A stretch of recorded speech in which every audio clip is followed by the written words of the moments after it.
reiteradamente nos dice que debemos orar. El mismo Señor Jesucristo dijo que si pedimos, recibiremos.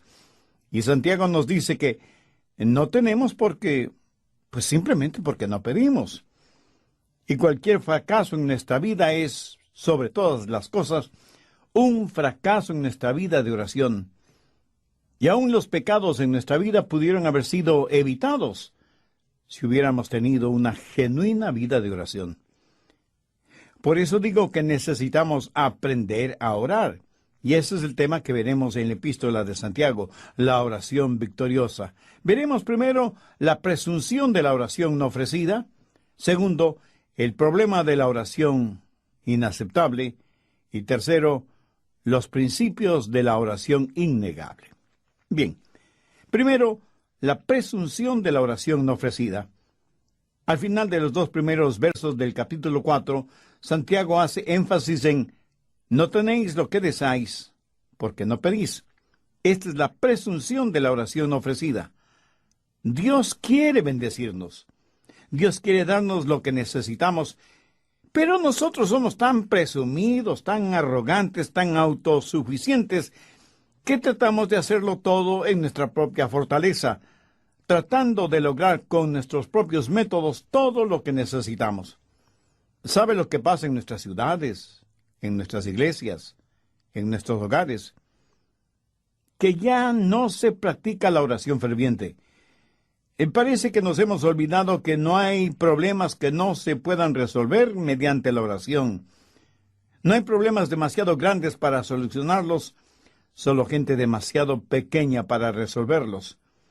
Cuando empecemos a orar de nuevo, a buscar el rostro de Dios, a humillarnos delante de Dios, tendremos paz en nuestro corazón, porque Dios quiere bendecirnos por medio de la oración. Pero en vez de orar, ¿qué es lo que hacemos? Más armas de guerra, más drogas alucinógenas, más asesinatos de los bebés en los vientres de sus madres, más conflictos en el hogar, en la nación, en el mundo, más odio, más violencia, más de todo lo negativo, y menos, cada vez muchísimo menos, el buscar a Dios, el ser protectores de la paz. Un pequeñito un día estaba tratando de mover una enorme piedra que había en el patio de su casa, y con todas sus fuerzas empujaba y empujaba, y la piedra no se movía ni un milímetro. El pobre niño estaba sudando. Sus pequeños músculos en sus bracitos ya estaban cansados. Su padre, que le estaba mirando, le preguntó: «Hijo, ¿estás utilizando todas tus fuerzas?» Y el niño le contestó: «Sí, papá, creo que utilicé todas mis fuerzas». Y el papá le respondió: «Querido hijo, eso no es cierto, porque no me has pedido a mí que te ayude». Espero que entienda la analogía. A veces llevamos cargas y problemas y nos esforzamos y luchamos y decimos que estamos haciendo tanto como podemos, pero no logramos aligerar la carga ni resolver ni uno solo de los problemas. Pero, ¿le hemos pedido a nuestro Padre Celestial que nos ayude? ¿Hemos eslabonado nuestra vida a la de Él? Pudiera ser que Dios quiere bendecirnos, y la razón por la que no la hace es muy simple: porque no se lo pedimos. Cuando yo era un estudiante universitario en la Florida, mi esposa y yo vivíamos en un pequeño apartamento que tenía un remedo de patio. Pero en ese patio había un hermoso árbol de naranjas, pero de naranjas agrias. Una tarde, desde la ventana había un muchachito que miraba furtivamente por encima de la cerca. Era evidente que intentaba robarse algunas naranjas. Seguramente no sabía que eran naranjas agrias. ¿Alguna vez usted ha chupado una naranja agria? Creo que no hay fruta más amarga que esa. Se tiene la sensación que desde la boca y la laringe y todo su aparato digestivo se reduce. Pero claro, es solo una sensación, no una realidad. En fin, el muchachito saltó la cerca, arrancó 2 naranjas del árbol y salió a toda velocidad, perdiéndose por el camino. Yo hubiera dado cualquier cosa por ver la expresión de ese niño cuando chupó la naranja agria. En Proverbios 27:7 leemos: al hambriento todo lo amargo es dulce. También dice que el pan del engaño es dulce, pero después su boca se llenará de grava. Ahora piense, ¿qué hubiera pasado si ese pequeño hubiera venido a mí y me hubiera pedido que le regale 1 o 2 naranjas? Pues yo le hubiera explicado que esas eran naranjas agrias, bonitas como decoración, pero no tan buenas como alimento, y le hubiera regalado algunas frutas frescas de las que teníamos. Sabía que la falta de oración es un pecado. Busque 1 Tesalonicenses 5:17. Dice: orad sin cesar. Y en Lucas 18:1 Jesús contó una parábola sobre la necesidad de orar siempre y no desmayar. Escúcheme, cuando usted no ora, no solo que deja de recibir una bendición, sino que está pecando. En Marcos 14:38, el Señor Jesús les dijo a sus discípulos: velad y orad, para que no entréis en tentación. La oración hará que un hombre deje de pecar, pero el pecado hará que un hombre deje de orar. No hay sustituto para la oración. Nuestra vida no es más grande que nuestra vida de oración. Mi amigo, no es tan importante lo que aparentamos ser cuando estamos frente a las otras personas, sino lo que realmente somos cuando estamos a solas, sea en nuestra casa o en un cuarto de hotel. Segundo, el problema de la oración inaceptable. Muchas veces el problema no es que no oramos, sino que oramos, pero Dios no acepta nuestra oración. ¿Por qué? Veamos lo que Santiago dice al respecto. Capítulo 4, versos 3 y 4. Pedís y no recibís, porque pedís mal, para gastar en vuestros deleites. Oh almas adúlteras, ¿no sabéis que la amistad del mundo es enemistad contra Dios? Cualquiera, pues, que quiera ser amigo del mundo, se constituye enemigo de Dios.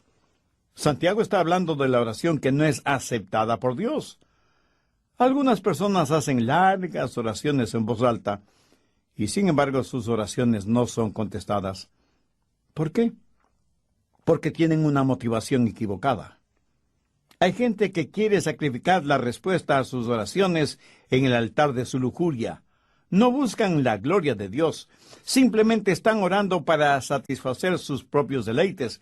Su motivación es egoísta y por lo tanto básicamente pecaminosa, y Dios jamás va a respaldar nuestra egolatría. ¿Pero de qué está hablando Santiago en el verso 4? Bien, escúcheme atentamente. Cuando usted y yo creímos en Jesús y fuimos salvos, cuando nacimos de nuevo y pasamos a ser parte de la iglesia, la novia de Cristo, comenzamos una relación íntima con Él.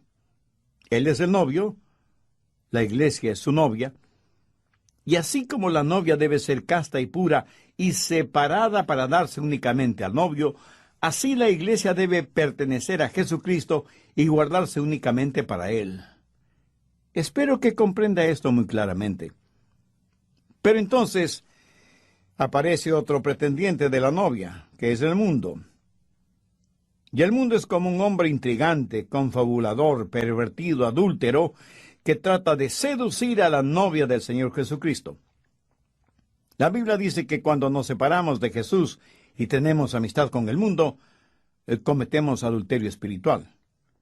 Dios nunca aprobará ni menos bendecirá nuestra relación adúltera con el mundo.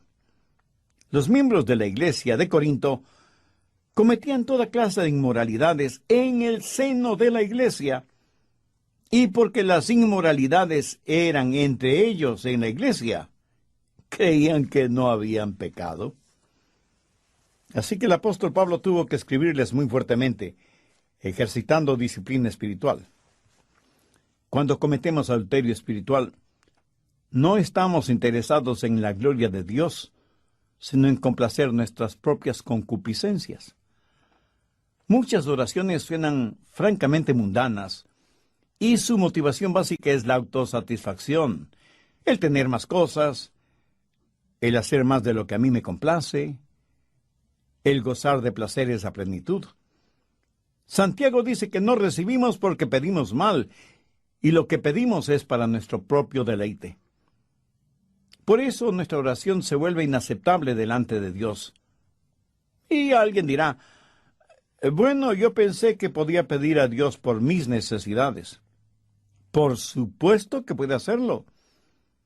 Dios suplirá sus necesidades de acuerdo a sus riquezas en gloria por medio del Señor Jesucristo.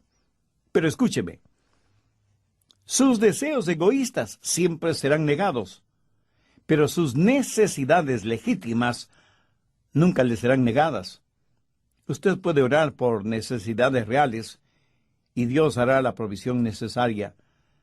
Pero si usted pide para complacer sus apetitos materiales, mi amigo, se lo digo francamente, usted está perdiendo el tiempo. Tercero, los principios de la oración innegable. ¿Cómo podemos orar y que nuestras oraciones no sean negadas? ¿Cómo podemos orar para que Dios nos escuche? ¿Cómo podemos orar para eslabonar nuestra vida con el Dios omnipotente? Santiago nos da 5 principios básicos que son vitales para usted, para mí, para todos nosotros. Primero, sensibilidad al Espíritu. Veamos Santiago 4:5.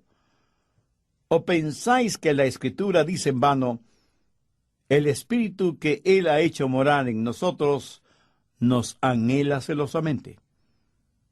¿Quién es el Espíritu que mora en nosotros? Pues el Espíritu Santo.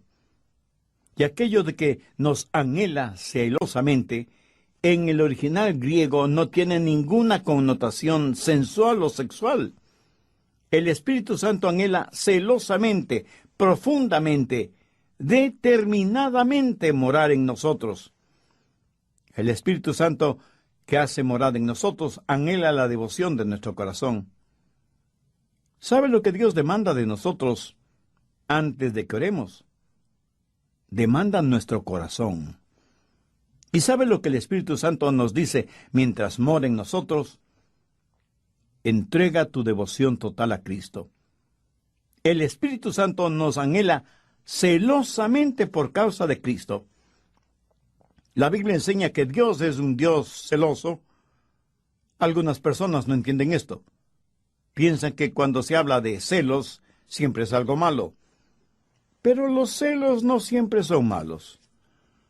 Cuando usted o yo somos celosos de nuestras obligaciones, estamos hablando de tener la virtud de la responsabilidad y la cumplimos a cabalidad, celosamente, si se quiere. Muchas veces somos celosos cuando no debemos serlo. Por ejemplo, un músico o un pintor no tiene ninguna razón de tener celos de otros músicos o pintores, porque ni la música ni la pintura son de su exclusiva propiedad. Un atleta no debería tener celos de otro atleta, porque él no tiene patente sobre el atletismo. Un pastor no debería tener celos de otro pastor, porque la palabra de Dios no le fue entregada únicamente a él. Aunque debo reconocer que algunos pseudopastores o profetas o apóstoles actúan como si Dios tuviera contacto única y exclusivamente con ellos. ¡Qué orgullo! ¿No le parece? Y aunque en el mundo hay miles y miles de predicadores, hay un solo Dios. Y ese único Dios es omnisciente, omnipresente y omnipotente. Dios es un Dios celoso. Es el Dios que no quiere un lugarcito, ni quiere ser prominente en su vida. Él demanda ser preeminente. La Biblia dice que en todas las cosas Jesús debe ser preeminente. Y el Espíritu Santo que nos ha sido dado por Dios está constantemente diciéndonos que en nuestro corazón y en nuestra vida, Jesús debe ser Señor. ¿Quiere que sus oraciones sean contestadas? Entonces tiene que ser sensible, sensitivo al Espíritu Santo que mora en usted. Esto es lo que la Biblia llama orar en el Espíritu. Verá, oramos en el Espíritu por medio del Señor Jesucristo a Dios el Padre. El Espíritu Santo quiere pensar a través de nuestra mente, quiere sentir a través de nuestro corazón, quiere expresarse a través de nuestros labios, quiere llorar a través de nuestros ojos, quiere gemir a través de nuestro espíritu en oración. Por eso debemos estar orando siempre en el Espíritu, con toda súplica y ruego. Santiago dice que primero debemos ser sensibles al Espíritu, porque es el Espíritu Santo el que nos enseña a orar. Por nosotros mismos no sabemos cómo orar, pero el Espíritu intercede por nosotros con gemidos que no pueden describirse. Cuando usted ora solo en su mente, o sea, intelectualmente, no se sorprenda de que sus oraciones no sean contestadas. Segundo, debe haber sumisión al Padre. Veamos los versos 6 y 7. Pero Él da mayor gracia.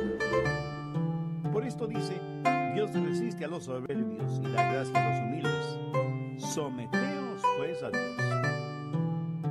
Por favor, subraye esas últimas 4 palabras. Someteos pues a Dios. Ninguna oración será contestada hasta cuando no se haya sometido a Dios. El Espíritu Santo nos hace sensitivos a esta realidad. Y en este asunto, el Espíritu Santo es absolutamente celoso. ¿Sabe que Dios le ama con un amor celoso? O sea, con un amor que realmente se preocupa por usted. ¿Tiene usted esa clase de amor por Dios? Debemos someternos a Dios. ¿Sabe por qué muchas veces nuestras oraciones no son contestadas? Porque decimos, no tu voluntad, sino la mía sea hecha. Permítame decirle algo. La oración no es un ejercicio espiritual por medio del cual usted convence a Dios para que Él haga lo que no quiere hacer. No es el tratar de torcer la voluntad de Dios para que esté de acuerdo a la suya. Orar es saber la voluntad de Dios y hacerla. Por eso cuando nos acercamos a Dios, siempre debe ser diciendo, Padre nuestro que estás en los cielos, santificado sea tu nombre, venga tu reino, hágase tu voluntad. ¿Saben dónde se metió el hombre en problemas? En el jardín del Edén, cuando el primer Adán dijo, no tu voluntad, sino la mía sea hecha. Pero gracias a Dios por el segundo Adán, el Señor Jesucristo, quien oró en otro jardín, el de Getsemaní, y dijo, no mi voluntad, sino la tuya sea hecha. Y esa es la clase de oración que será contestada. Cuando nos acercamos a Dios, sometiendo nuestra voluntad a la voluntad del Padre, nuestra oración será contestada. ¿Está usted sometido a la voluntad del Padre? Esta es la confianza que tenemos en Él, que si pedimos de acuerdo a su voluntad, Él nos escuchará y nos contestará. Nuestro mayor problema es que somos tan testarudos, tan orgullosos, tan arrogantes que venimos a la presencia de Dios, pavoneándonos delante de Él como si estuviéramos haciéndole a Él un favor. No en vano nuestra oración no es contestada. Someteos pues a Dios. Mi amigo, mi amiga, ¿se ha sometido usted a Dios? ¿Busca hacer la voluntad de Dios o quiere seguir haciendo su propia voluntad? ¿Ama y se deleita en hacer la voluntad de Dios o considera que la voluntad de Dios es una muy pesada carga? Si usted no busca el hacer la voluntad de Dios, escúcheme, pierde el tiempo orando a Dios. La oración no es para los rebeldes. Santiago dice que no tenemos porque no pedimos y que cuando pedimos, pedimos mal. Sométase pues a Dios. Cuando comenzamos a tomar en serio el señorío de Cristo, le puedo asegurar que nuestra oración será contestada. Tal vez no exactamente como nosotros quisiéramos, pero será contestada.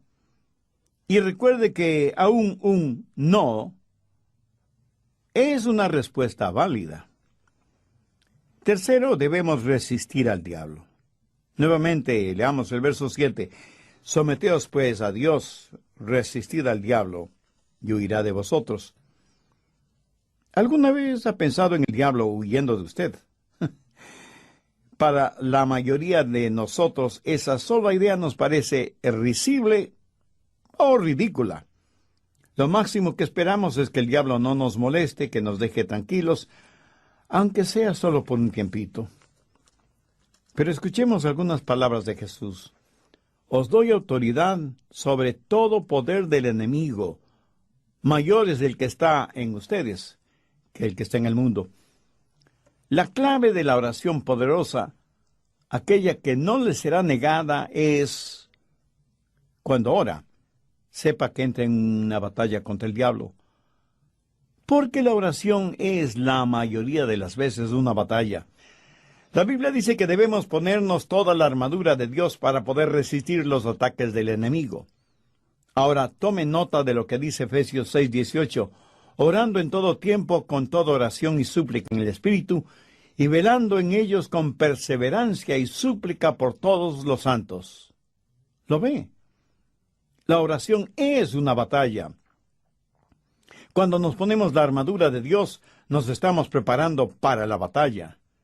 El diablo, aunque invisible, es un enemigo real, un enemigo incansable, un enemigo siniestro, un enemigo malévolo que nos odia profundamente porque hemos sido rescatados, redimidos, perdonados y salvados por el Señor Jesucristo.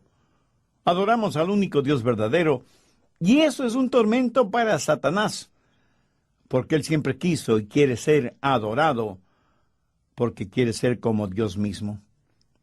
Ahora, como hijo o hija de Dios, usted no debe ser vanidoso, orgulloso o jactancioso al respecto. No es porque usted es importante en sus propios méritos que el diablo le odia. Recuerde que primordialmente el diablo odia a Dios. Y toda persona malvada siempre ha sabido que si usted no puede hacer daño a un individuo personalmente, entonces buscará hacer daño a alguien que esa persona ama profundamente.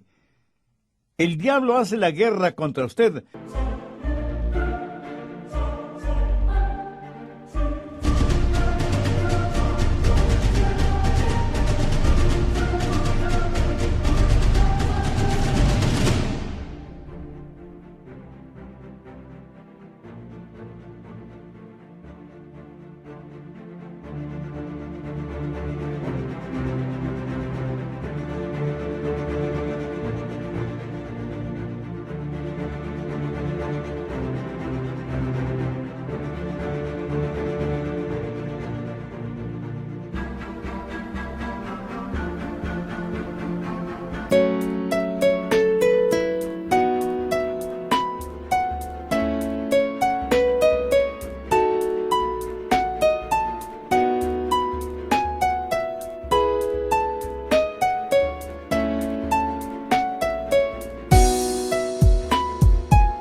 Escúcheme atentamente, porque voy a revelarle un gran secreto.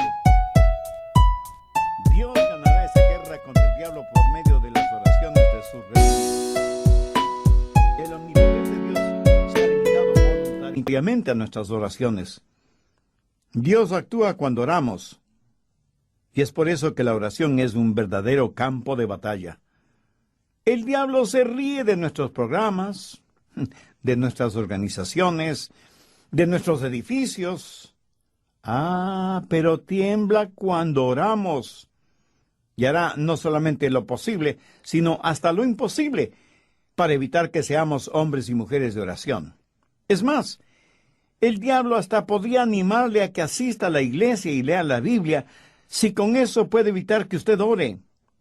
Si usted no tiene tiempo de ir a la iglesia y por alguna razón lógica tiene que quedarse en casa, aproveche esa oportunidad para orar. Pero si puede ir a la iglesia y adorar a Dios y tener comunión con los hermanos, y escuchar el mensaje de la palabra de Dios y orar, eso es mucho, mucho mejor. Mi amigo, lo que le estoy diciendo lo puedo resumir en lo siguiente. No hay sustituto para la oración. Al diablo no le interesa lo que yo predico. Creo que hasta nos anima a tener una vida religiosa centrada en lo que nosotros queremos hacer y cómo lo queremos hacer, si con eso logra que no utilicemos el poder que Dios nos ha dado para que se haga realidad por medio de la oración honesta y persistente, recordando lo que la Biblia dice, orad sin cesar.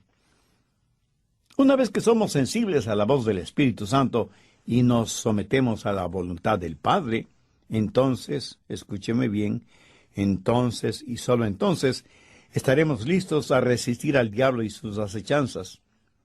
Permítame enfatizar la siguiente verdad. Antes de resistir al diablo es mejor que se someta a Dios, o usted tendrá que enfrentar tremendos problemas. Pero cuando se somete a Dios y tiene celo por su causa, y Jesucristo es su Salvador y Señor, entonces usted podrá repudiar los ataques del diablo, podrá resistir sus embates, podrá sacarle de su propiedad espiritual porque usted le pertenece al Padre. En el nombre de Jesucristo y en el poder de su sangre, saque a Satanás de su vida. Y el diablo huirá de usted, porque usted es un hombre poderoso o una mujer poderosa en la oración. Cuarto, debemos separarnos del mundo. Santiago 4:8 dice, acercaos a Dios y Él...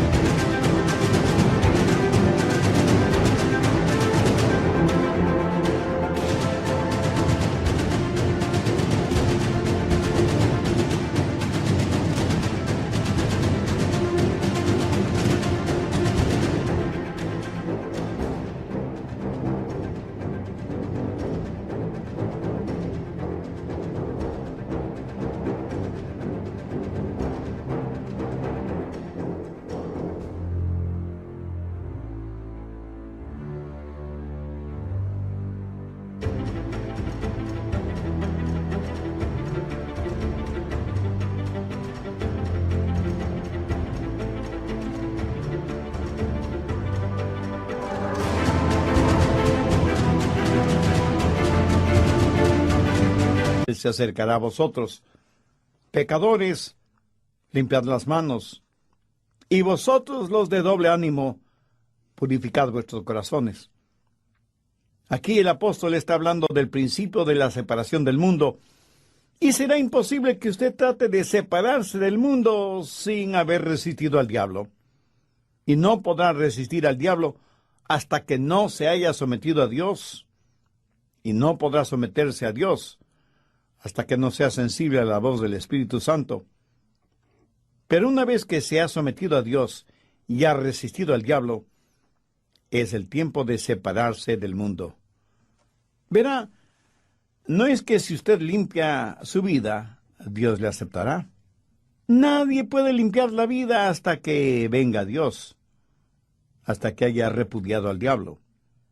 Hasta ese momento, usted nunca tendrá la victoria sobre el mundo. Entonces, ¿qué es lo que Santiago está diciendo? Que cuando llegamos a este punto en nuestra vida de oración, no podemos llegarnos a Dios con las manos sucias, con corazones divididos o con doble ánimo. No podemos llegar a Dios por dos caminos. En Santiago 4:4 leemos, ¿no sabéis que la amistad del mundo es enemistad contra Dios? Cualquiera pues que quiera ser amigo del mundo, se constituye enemigo de Dios. Dios nos salvó y cubrió este mundo con la sangre de su unigénito Hijo para que nosotros sirvamos al diablo. ¿Hay en su vida algún pecado del cual no se ha arrepentido? ¿Tiene algún mal hábito?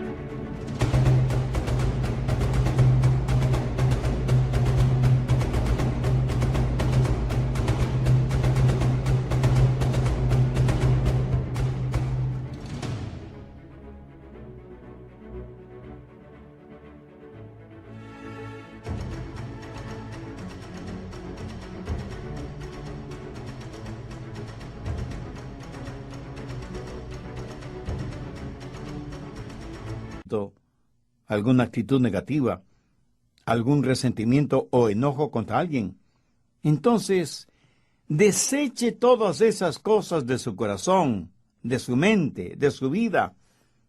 Otra vez las palabras de Santiago: pecadores, limpiad las manos, y vosotros los de doble ánimo, purificad vuestros corazones. Recuerda lo que el mismo apóstol Santiago dijo en el capítulo 1, verso 8. El hombre de doble ánimo es inconstante en todos sus caminos. Ningún inconstante recibirá nada del Señor. Ahora, ¿está usted dispuesto a soltar el mundo y aferrarse a Dios con sus dos manos? Lo podrá hacer cuando conozca el poder de la oración. Si hay algo que Dios no lo tolera, es una relación tibia, una oración tibia, una vida cristiana neutral. Busque a Dios con todo su corazón y lo va a encontrar. Debe separarse del mundo. Mire lo que dice el Salmo 66, 18. Si en mi corazón hubiese yo mirado la iniquidad, el Señor no me habría escuchado. En muchas de nuestras oraciones simplemente decimos: Señor, bendíceme de todas maneras. No voy a arrepentirme de mis pecados. No voy a dejar las cosas del mundo que me atraen. No las quiero dejar, al menos por ahora. Pero, Señor, bendíceme de todas maneras. Escuche y contesta mi oración. Si esa es su manera de orar, Dios no le va a contestar, se lo aseguro. ¿Qué es lo que dijo el salmista? Si en mi corazón hubiese yo mirado la iniquidad, el Señor no me habría escuchado. Eso no significa si es que he pecado, porque la Biblia dice que todos hemos pecado. También dice que todos tenemos iniquidad en nuestro corazón. Todos tenemos nuestros pecados favoritos, bien escondidos en nuestro corazón. Hasta podemos pensar que son pecados inofensivos, y sin embargo, nos acercamos a Dios cuando estamos enfrentando algún problema, alguna desilusión, y le pedimos ayuda, sabiendo que tenemos unos cuantos pecados escondidos en nuestro corazón. ¿Cree que Dios escuchará nuestra petición? ¿Cree que Dios contestará nuestra oración cuando nos estamos acercando a Él con manos sucias, impuros y con doblez en nuestro corazón? Mi amigo, debe haber arrepentimiento. Debe haber el abandonar el pecado, cualquiera que sea ese pecado. Si en mi corazón hubiese yo mirado la iniquidad, el Señor no me habría escuchado. Dios no puede bendecir. Dios no puede honrar nuestras oraciones si hay pecado en nuestras vidas. Pecadores, limpiad las manos, y vosotros los de doble ánimo, purificad vuestros corazones. Santiago 4, desde el verso 9, dice: afligíos y lamentad y llorad. Vuestra risa se convierte en lloro, y vuestro gozo en tristeza. Humillaos delante del Señor, y Él os exaltará. Le daré una razón más por qué nuestras oraciones no son contestadas. Porque nuestras oraciones no son fervientes. Son frívolas, superficiales, tibias, fácilmente enunciadas y más fácilmente olvidadas. Y Santiago nos dice que debemos orar con la urgencia que determinada situación exige, y de acuerdo a la urgencia de la necesidad. Debemos aprender a clamar y llorar delante de Dios. El profeta Ezequías estaba moribundo.